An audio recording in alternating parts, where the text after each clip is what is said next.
Today we're going to be recording Carolyn Martin, who's a Texas-based singer, doing an real old 19th century American song called Wayfaring Stranger.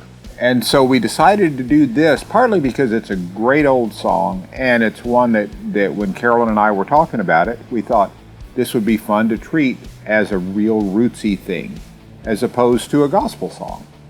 So we wanted to take a swing at it and see if we could do something that was a little more interesting than the way we would normally play it.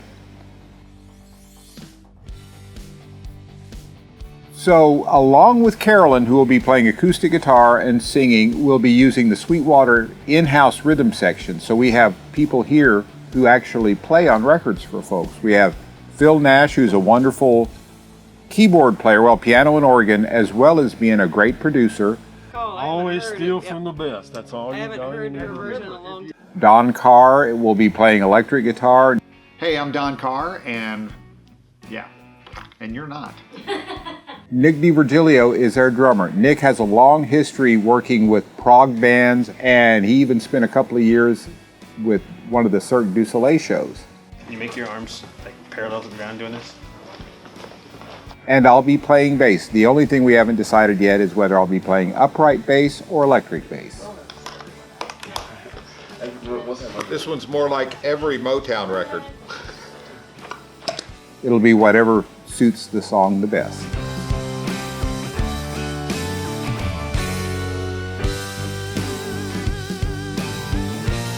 So pre-production is the process wherein the artist presents the song that they're going to do to the production team.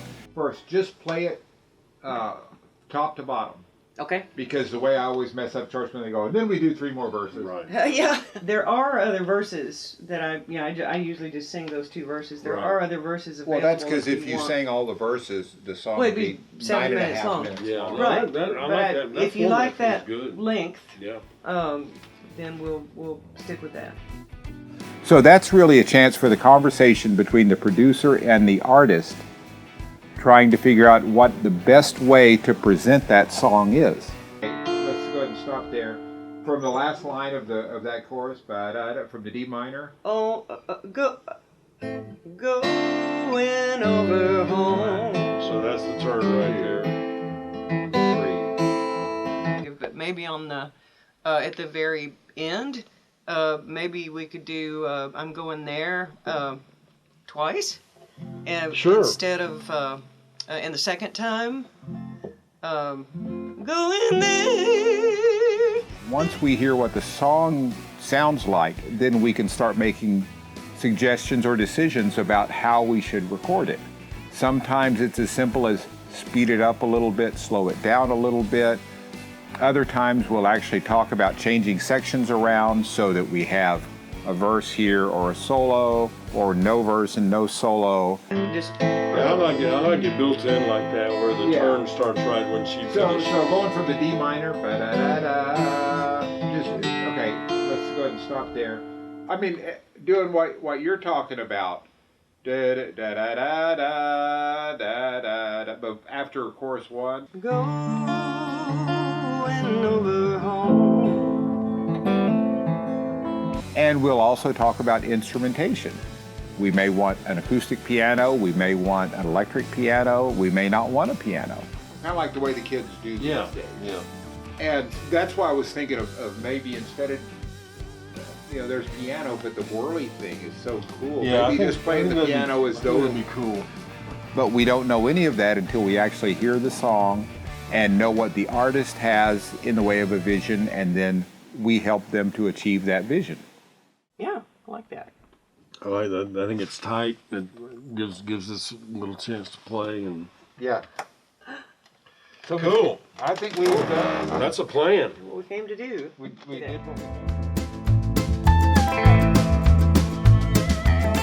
So before the session even starts, I usually get with the engineer and see what they're thinking as far as microphones and as far as setup in the room goes, and I'll put together an input list based on whatever they're thinking for the session will make the most sense. One of the great things about Studio A are the sight lines here. We have a nice large window into the tracking room, so everyone can sort of see what's going on in the control room, and anyone in the ISO booths has got great line of sight.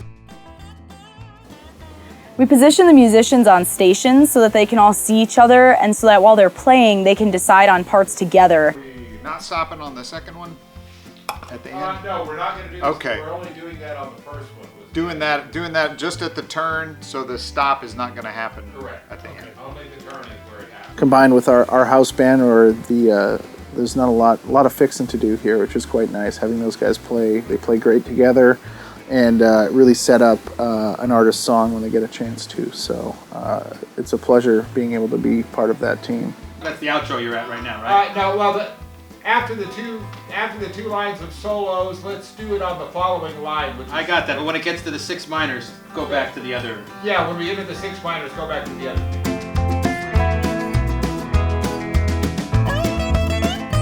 Session setups are usually really energetic, and there usually is a lot of moving parts, so it's great to have all hands on deck and we all kind of just have a good time and follow the input list, get everything ready to go, make sure that everyone has everything they need for the session to go smoothly before we go off and start tracking.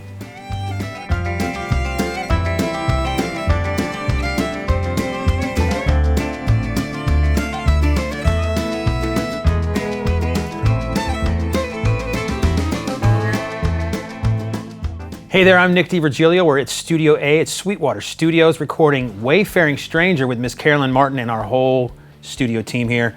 It's a very simple song, very vibey and kind of ominous sounding a little bit. It's a great song, and I have this old school, not old school, it's like the old model, I should say, of the Ludwig Classic Oak. This one was actually called the Keystone X.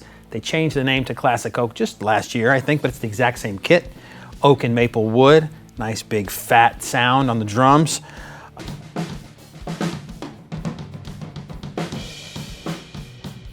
Got my ProMark Firegrain 5A sticks here, some great Zildjians, K-Cons Stantonopoulos 20 inches on the 2 crashes, a big 24-inch K light ride, some old Carope hats, so nice warm sound to fit the vibe of this tune. And that's why I picked these drums for this song. Hi, I'm Sean Dealey from Sweetwater Studios, here to talk to you about some drum mics we have on the Ludwig kit we have in the studio today. I have a few microphones on the kick drum. I have an AKG D12E microphone on the inside of the kick drum. On the outside of the kick drum, I have an Audio-Technica 4047, which is a large diaphragm condenser. Adds a nice little bit of air and some bottom end to the drum itself. Combined together, we have a nice sounding kick drum. We have a pair of overheads, Shep's CM5 MK4 cardioid small diaphragm condensers. I have them set up in XY configuration. I really enjoy using these microphones on drums. They're very detailed. After the overheads, we have a few room mic options or drum kit microphones that are not close mics. About 6 feet away from the kick drum is a Chandler Red large diaphragm tube condenser. That microphone really grabs a nice mono image of the drum kit. And hanging right above it, I have an AEA R88, which is a stereo ribbon microphone, and that gives me a very nice stereo image of the drum kit. So between the two of those, I can combine an overall picture of the drum kit from about 6 feet out, which gives me a nice balance of low end, not too much cymbal, and can kind of really bring in some depth to the drum kit. I'm Dave Martin. I played bass on the song. And one of the things that we decide when we're cutting a track with an artist is the sound that we want. And I decided to play this one right here, which is a reissue of the original 1951 Fender P-Bass. So I came in ready for a couple of options, and the 51 was what we wanted to do. We're recording this through 2 DIs at this point. The first one is a Rupert Neve DI, which is very clean and very transparent. The other one is a dark glass vintage deluxe. It's a preamp and DI, so it adds a little distortion, a little dirt, and the combination of the clean and the dirty is how you get exactly the sound that you hear on the record. Hey, I'm Don Carr, and I'm the guitar player for Sweetwater Studios. And for this particular song, I chose a Gretsch 6120. Lots of vibe, lots of vibe. So one of the other things I used on this track was I used a slide. and I like to put the slide on my pinky so I can fret notes behind it as well and still play the slide. I did a lot of that, so you hear a little bit of like bend with the bar, a little bend with the slide, a little bend with the notes, and it all kind of like gels and swells together. It's kind of an interesting little mix. You can't really tell when it's slide necessarily or when it's bar. That's kind of the whole point. It's just one sort of cohesive sound. The amp I used was a Fender Tweed Twin. It's got a lot of depth and a lot of overtones to it, but it's a really clean amp. Again, nice and articulate, so it sits in the track really well. Hey everybody, Bobby here from Sweetwater Studios. We're going to take a look at what we were using on our artist, Miss Carolyn Martin. Up here for her vocal, we've got a Telefunken U47. It's a tube-powered large diaphragm condenser microphone. And for the acoustic, we've got another Telefunken large diaphragm tube-powered one, but this one is an ELAM 251. We have them angled at about a 90-degree angle. That way we can use the 47 to capture her voice and the 251 to capture the acoustic. So as you can see, where this one is, where the 251 is placed, the null point in a figure 8 pattern would be right here. That's pointed directly towards where my voice is coming from. So with this setup, you can get some really great separation for a singer-songwriter type of setup.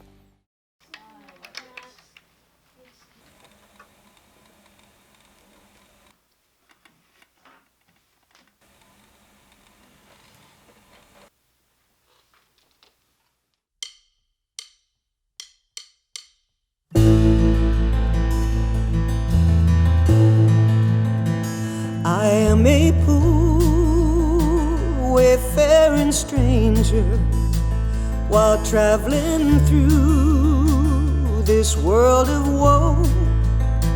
Yet there's no sickness, toil, or danger in that bright world to which I go. I'm going there to see my Father. I'm going there, no more to roam. I'm only going over yonder. I'm only going over home. Those dark clouds all gather round me. I know my way is rough and steep, but beauteous feet